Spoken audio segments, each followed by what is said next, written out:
Every young girl once dreams of a romantic fairy tale about love, imagining the moment she meets her Prince Charming and lives happily ever after.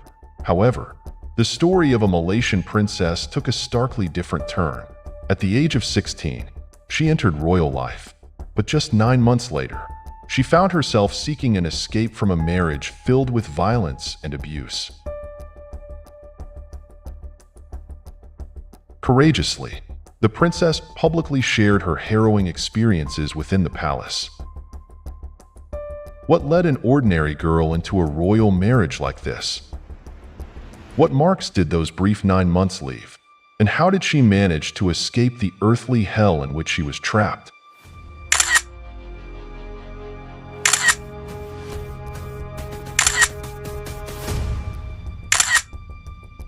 Today, let's dive deep into the dark secrets of the Malaysian royal family. Don't forget to like and subscribe to the channel so you won't miss out on more captivating stories. Thank you for watching. Manohara Odelia Pino, born in 1992, was a promising Indonesian model. She possessed an enchanting mixed-race beauty, being born to an Indonesian mother and an American father. However, her family life was far from perfect, as her biological father abandoned her when she was just 2 years old. Later, her mother, Daisy, remarried a German man, and the family moved to Europe. Manohara's childhood was marked by constant relocation between England and France due to her stepfather's work, which helped her become fluent in several languages, including English, Indonesian, and French. Driven by a desire for an upper-class lifestyle, Daisy recognized her daughter's potential beauty and was determined to introduce Manohara to the glamorous world by enrolling her in dance classes, modeling training, and attending aristocratic parties. Manohara's modeling career began at the age of 12. At 15, her radiant beauty captured the attention of Indonesian media, landing her on the covers of prestigious fashion magazines. Manohara was even honored by Harper's Bazaar as one of Indonesia's 100 most beautiful women before she turned 15. Fame arrived early, opening the door to what seemed like a bright future for Manohara. Yet, at that very moment, she unwittingly stepped into a dream that was both beautiful and treacherous, a dream that later turned into a nightmare.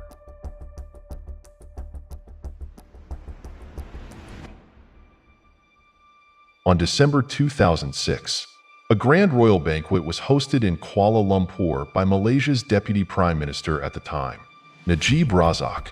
To understand the context, it's essential to know that Malaysia has a unique constitutional monarchy. The country consists of 13 states, 9 of which are ruled by traditional kings known as sultans. These 9 sultans form the Council of Rulers, and the King of Malaysia is elected from among them on a 5-year rotational basis. At significant royal events, the presence of prominent societal figures is indispensable. As a renowned Indonesian model at the time, Manohara Odelia Pino unexpectedly received an invitation to this lavish banquet. The opportunity to experience royal life and expand her network greatly excited the young girl. Amid the banquet's opulent atmosphere, Manohara appeared radiant in an elegant gown, captivating all eyes. Among those mesmerized by her youthful beauty was Tengku Muhammad Fakhri Petra, the Crown Prince of Kelantan, Malaysia. This fateful meeting marked the beginning of an unexpected and tragic chapter in Manohara's life.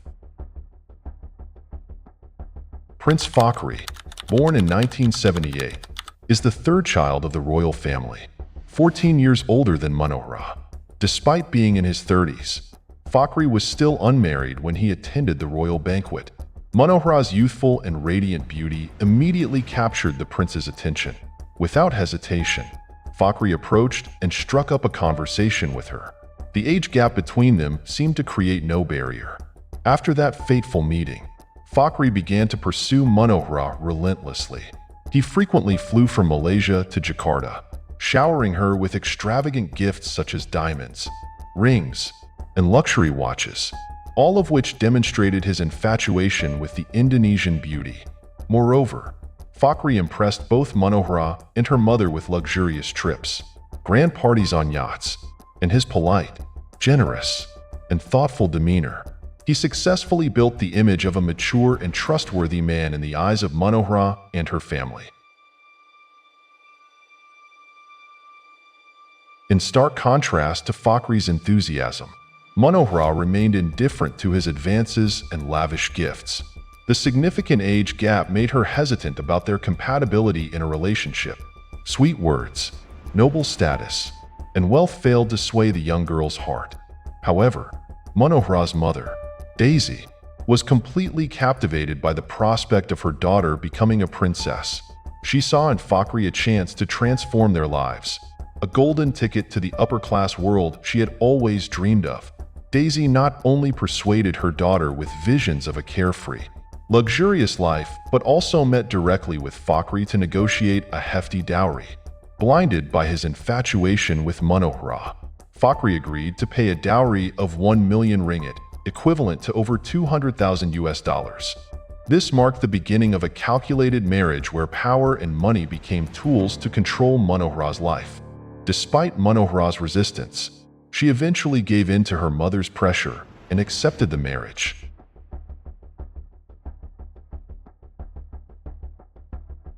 On August 26, 2008, the wedding of Prince Fakhri and Manohara was held in Kelantan, attracting significant media attention. The public believed that Manohara would be adored by Fakhri and live a life of luxury. However, just 9 months later, the truth behind what seemed like a fairy tale marriage was revealed, shaking the Malaysian royal family and causing an international uproar. After the wedding, public appearances of the royal couple became rare. On the few occasions they were seen, Manohara appeared to have gained weight, leading many to mistakenly believe she was enjoying a life of opulence and abundance. However, the reality was entirely different. In May 2009, a shocking incident occurred at a hotel in Singapore.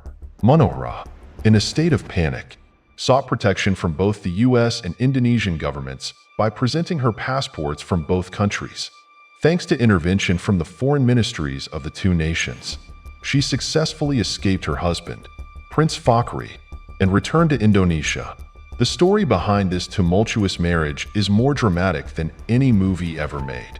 The dramatic events began when the Sultan of Kelantan, Sultan Ismail Petra, Fakhri's father, traveled to Singapore for heart treatment. Taking this opportunity, Fakhri, along with Manohara and a retinue of bodyguards, visited him, staying on the 13th floor of the prestigious Royal Plaza Hotel. During one elevator ride to the lobby, Manohara suddenly pressed the emergency alarm button. This action immediately alarmed the bodyguards, who tried to restrain her. However, Manohara fought back fiercely, resulting in chaos within the confined space. Hotel security promptly intervened, calming the crying and panicked Manohara while contacting local police. The commotion at such a renowned hotel drew significant attention, raising questions about the reasons behind the Malaysian princess's desperate actions. Before the Singapore police, a tearful Manohara accused her husband of abuse and captivity, explaining that she had been under strict control in Malaysia and had no chance to escape. This trip to Singapore was her only opportunity to regain her freedom. In the midst of the chaos, Fakhri ordered his bodyguards to sedate Manohara with an injection. However, the Singapore police managed to prevent this in time. Manohara was taken to a private room to ensure her safety, with police affirming that no one had the authority to restrict her freedom in Singapore. Despite knowing the potential severe consequences of her actions, Manohara was determined to seize this slim chance. With the support of Singaporean authorities and the US and Indonesian embassies, she successfully avoided returning to Malaysia with Fakhri and instead flew straight back to Jakarta. The incident of the Malaysian princess using dual US and Indonesian passports to seek political asylum in Singapore caused an international uproar. It plunged the Malaysian royal family into an unprecedented crisis. Manohara's brave act was not only a personal liberation, but also a piercing cry exposing the hidden realities behind the glamorous royal facade. It sparked a diplomatic dispute among the involved nations. Immediately after returning to Indonesia, Manohara held a press conference that drew significant international media attention. Before the cameras, she broke down in tears, recounting the harrowing tale of her life in hell after joining the Kelantan royal family. The horrifying truth came to light. Even her marriage to Prince Fakhri had been nothing but a staged act. Manohara candidly shared that while she initially had a favorable impression of Fakhri, the substantial age gap and her feelings of unreadiness for marriage made her hesitant. Although Malaysian law stipulates that the legal marriage age for women is 18, in reality, child marriages and consanguineous marriages remain troubling issues in the country. Cases of girls as young as 10 to 12 being forced into marriage are not uncommon. For Fakhri, Manohara's age was never an obstacle. To achieve his goal, Fakhri resorted to deceit, luring Manohara onto his private yacht and coercing her into adult relations. In panic and despair, Manohara turned to her mother for help. However, even Daisy, her own mother, betrayed her for the ambition of wealth. Daisy ignored her daughter's suffering, pushing Manohara into an inescapable marital tragedy. After weighing the potential risks, Daisy decided to remain silent about the crimes. She feared that the royal family's power and influence could endanger her family if she dared to speak out. Moreover, in Daisy's eyes, marrying into royalty, regardless of Manohara's age, was a rare chance for a life of luxury. Her ambition for wealth and status overshadowed her maternal instincts, leading her to disregard her daughter's pain entirely. In fact, Daisy was drowning in debt and saw Fakhri as a golden goose. What should have been a serious case reported and dealt with under the law was instead spun by Daisy into a fate-destined union. This allowed Fakhri to easily achieve his goal of marrying Manohara. If this marriage had been a happy one, perhaps the story would have taken a different turn. However, behind Fakhri's initially gentle facade, his true nature quickly emerged. After the wedding, he did not cherish his young wife. Instead, he frequently humiliated her, treating Manohara like an object or a mere possession. The saying "wealth without love is meaningless" perfectly applied in this case. If it were only an unhappy marriage, perhaps Manohara could have endured it by maintaining appearances. But what she experienced was far worse. Fakhri's abusive behavior was beyond comprehension. He would wait for Manohara to fall asleep and then inject her with psychotropic drugs, leaving her in a state of complete awareness but with no control over her body. She could see, hear, and feel everything, yet her limbs were paralyzed. In this state of despair, Manohara endured Fakhri's brutal torment. He would carve into her skin, causing her unbearable pain without any ability to resist. Manohara meticulously documented every wound on her body as evidence of his crimes. The fear of being injected left her too terrified to sleep at night, leading to complete physical and mental exhaustion. She tried to escape multiple times, but Fakhri thwarted every effort. He cut off all her contact with the outside world, confiscating her phone and other communication devices. He also prevented her from reaching out to her family. Even Daisy, Manohara's mother, was barred from visiting her daughter in Malaysia. To exert complete control over her, Fakhri stationed a team of 5 bodyguards to monitor her 24/7 under the pretense of ensuring her safety.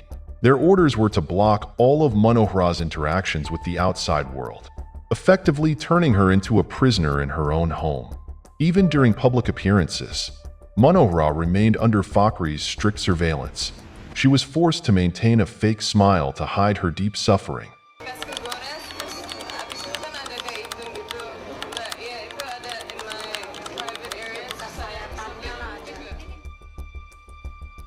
Months of constant abuse and captivity drove Manohara to the brink of despair. As a final act of defiance against Fakhri's cruelty, she began a hunger strike. However, rather than showing concern, Fakhri became even more heartless and sadistic. He went so far as to inject her with hormones, causing her weight to skyrocket in a matter of months. When Manohara appeared in public with a noticeably fuller figure, The images inadvertently served as a perfect cover for the harsh reality she was enduring. The public mistakenly believed her appearance was the result of a luxurious royal lifestyle, completely unaware of the tragedy unfolding behind the scenes of flashing cameras and forced smiles. After 9 months of living in a gilded hell, Manohara yearned for freedom but could not find an opportunity to escape until Sultan Ismail Petra, Fakhri's father, traveled to Singapore for heart treatment. As the prince's wife, Manohara accompanied Fakhri to Singapore under the guise of visiting the ailing king. However, deep down, she saw this as her final chance to regain her freedom. Manohara's intelligence and bravery shone through as she deliberately created a conflict with the bodyguards at the hotel, successfully drawing the attention of Singaporean police and embassy officials. Finally, after months of suffering, Manohara broke free from Fakhri's control, exposing the prince's true face and the entire Malaysian royal system to the international community. This shocking scandal, unveiled under the glare of media scrutiny, sparked a global wave of outrage and condemnation. During a press conference, Manohara publicly revealed photos of the injuries on her body as undeniable evidence of Fakhri's abuse. She also authorized her lawyer to file a lawsuit against Fakhri in Indonesia, determined to seek justice for herself. Fakhri, however, adamantly denied all accusations and even countersued Manohara and her mother for defamation in Malaysia. Although Manohara garnered widespread support, her lawsuit in Indonesia gradually lost momentum due to insufficient evidence and fear of the Malaysian royal family's influence.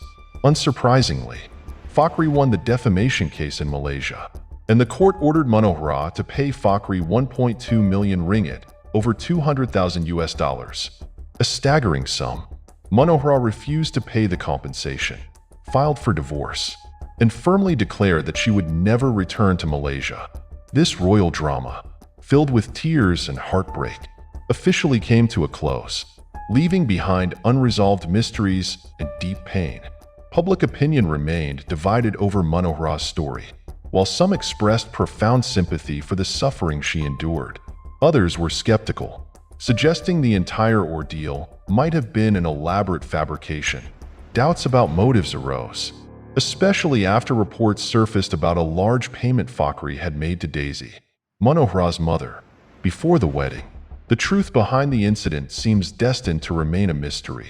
What cannot be denied is the toll this experience took on Manohara.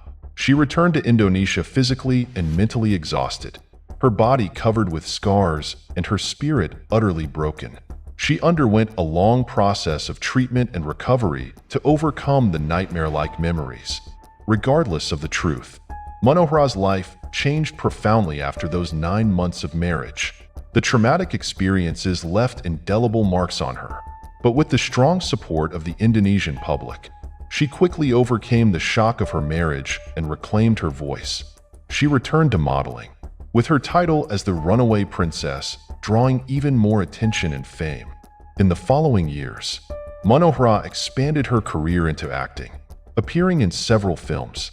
Today, she remains a familiar face on magazine covers, television programs, and as an ambassador for many prestigious fashion brands. Alongside her entertainment career, Manohara has devoted much of her time and effort to social causes. She actively participates in programs for wildlife conservation and other humanitarian activities. Although she occasionally appears at elite social events, she largely chooses a simple lifestyle, steering clear of ostentation. Even though she is no longer a princess, Manohara's life continues to inspire many, especially women.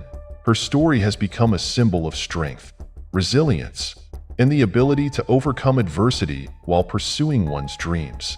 Manohara's story is not just about a shocking royal scandal, but also a profound warning against domestic violence and child marriage, particularly for vulnerable young girls.